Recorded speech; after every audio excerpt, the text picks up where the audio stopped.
que o seu início.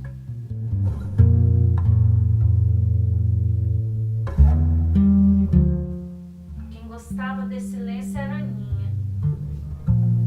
Tati também já morreu. O enterro foi lindo.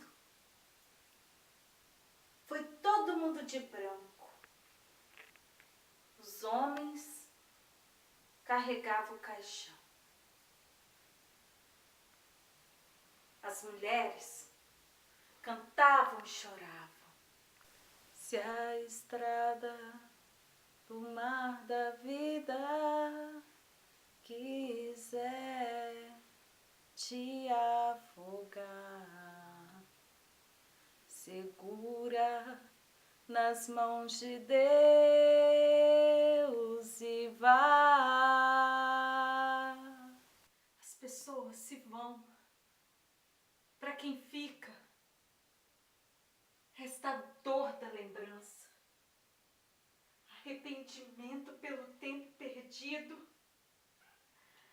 uma vontade de voltar no tempo e mexer naquilo que não se deve mexer. Por que é tão difícil para a gente se despedir?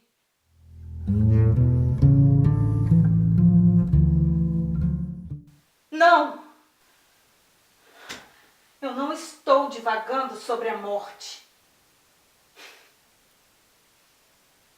Talvez esteja. Porque é mais fácil cultuar os mortos do que os vivos.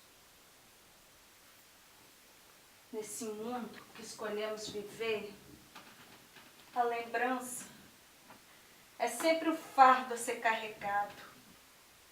Lembrança de um tempo que se foi e nunca mais voltará. A mãe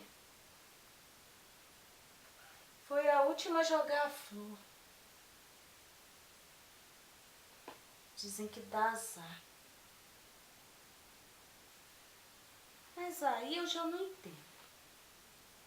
Porque se no casamento você é a primeira a pegar a flor da sorte, agora eu não entendo. Se você é a última a jogar, dá azar?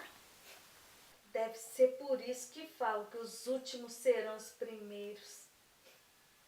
Vai entender.